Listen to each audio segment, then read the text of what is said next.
نحمده ونصلي على رسوله الكريم. أما بعد فأعوذ بالله من الشيطان الرجيم. بسم الله الرحمن الرحيم. ألم يجدك يتيما فآوى. صدق الله العظيم. محترم سامعین ناظرین، السلام علیکم ورحمۃ اللہ وبرکاتہ۔ ربیع الاول کے مہینے کے اندر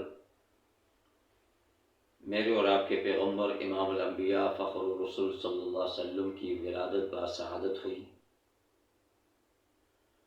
اور یہ بھی قدرت کی اللہ رب العالمین کا یہ نظام دیکھیے، آپ کی ولادت سے پہلے آپ کے باپ حضرت عبداللہ کا سایہ آپ کے سر سے اٹھا لیا اور آپ کو یتیمی کی حالت میں پیدا کیا۔ اس دنیا کے اندر اللہ کی ذات کے بعد ماں باپ بچے کے سب سے بڑے سہارے سمجھے جاتے ہیں۔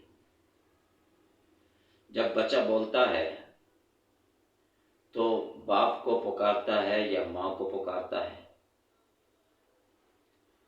اللہ رب العالمین نے آپ کے والد کا سایہ آپ کے سر سے اٹھایا تاکہ جب یہ بچہ بولنے کے قابل ہو، بجائے باپ کو پکارنے کے، ابو ابو کہنے کے، ابتدا ہی سے یہ احد مکتب توحید کا یہ درس دیا کہ ابتدا ہی سے احد اللہ کو پکارے، اس لیے کہ اللہ کے علم میں تھا کہ جب یہ بچہ اپنے 40 سال کے بعد اپنی نبوت کا اعلان کرے گا اور فرعون کی چوٹی پہ کھڑے ہو کر اعلان نبوت کرے گا تو اس وقت یہ کس کو پکارے گا، اور غار حرا کے اندر کس کو پکارے گا، غار سور کے اندر کس کو پکارے گا، اور جب اس کے معرکے ہوں گے بدر میں، احد میں اور دوسرے مقام پر طائف میں، تو یہ کس کو پکارے گا؟ اسی لیے کہ یہ بھی ہی سے اللہ کو پکارے، اور پکارنا اس کا کام ہوگا، اور اس کی یتیمی کو سہارا دینا یہ اللہ فرمائے کہ میرا کام ہوگا۔ الم یجدک یتیما فآوی۔ اللہ کے پیغمبر صلی اللہ علیہ وسلم حضرت عبداللہ کے گھر اور حضرت آمنہ کی گود میں تشریف لائے، تو اس خوشی کے موقع پر حضرت آمنہ آپ کی جو والدہ تھی نہایت ہی غم میں ڈوبی ہوئی تھی۔ وہ غم کیا تھا؟ اس بچے کا تھا کہ اس کی یتیمی کو کون سہارا دے گا۔ جب یہ بچہ چلنے پھرنے کے قابل ہوگا، بولنے کے قابل ہوگا، کاش کہ یہ اس کا باپ زندہ ہوتا تو آج اپنے اس بچے کے چہرے کو دیکھ کر خوش ہوتا۔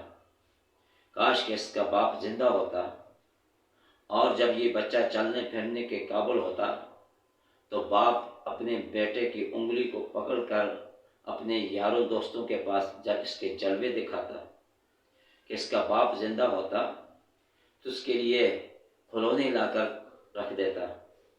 تو یہ تصورات تھی حضرت آمنہ کے، آپ کی والدہ کے۔ تو اللہ رب العالمین نے غیب سے آواز آئی کہ آمنہ آپ فکر نہ کریں کہ جب یہ کھلونے مانگے گا تو میں چاند کو 2 ٹکڑے کر کے اس کے قدموں میں رکھ دوں گا۔ جب یہ کھلونے مانگے گا تو پتھروں سے میں اس کو سلامی دوں گا، درختوں کو اس کے سامنے نچا دوں گا، زمین و آسمان کو اس کے تابع کر دوں گا، اور جب یہ سونے کو دل کرے گا اس کا تو میں خطیم میں لٹا دوں گا، اور جب اس کو سیر کرنے کا دل کرے گا تو اس کو میں اپنے معراج عرش پہ بلا لوں گا۔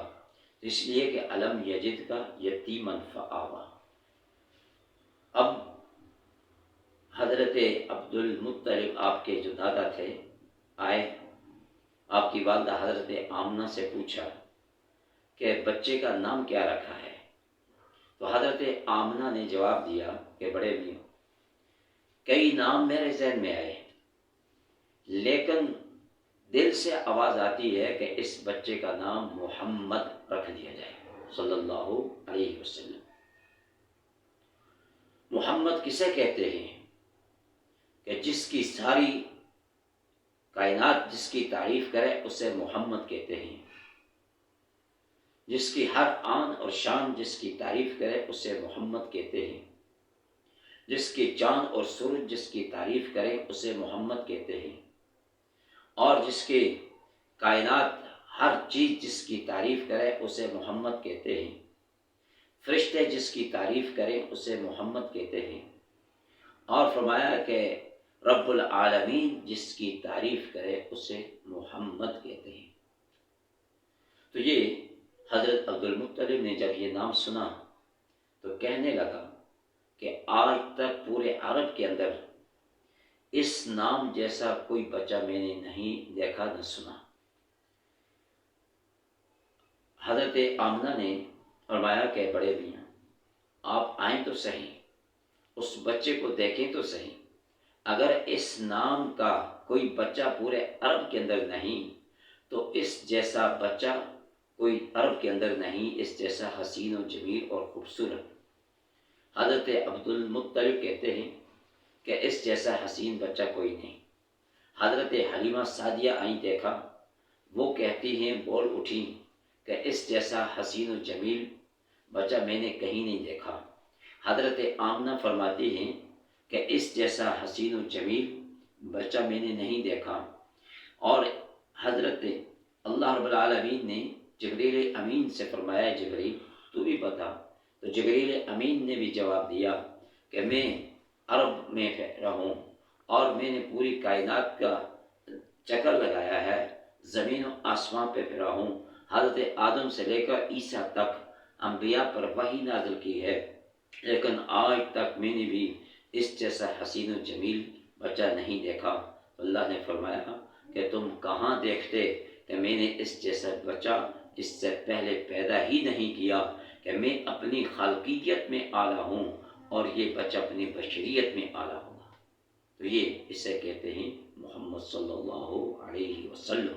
دعا فرمائیں کہ اللہ تعالیٰ ہم سب کو جو کچھ حاصل اس پر عمل کرنے کی توفیق عطا فرمائے، اور پیغمبر صلی اللہ علیہ وسلم کا بچپن بچوں کے لیے نمونہ ہے، پیغمبر صلی اللہ علیہ وسلم کی جوانی جوانوں کے لیے، اور پیغمبر صلی اللہ علیہ وسلم کا بڑھاپا فرمایا کہ بزرگوں کے لیے اسوہ حسنہ ہے۔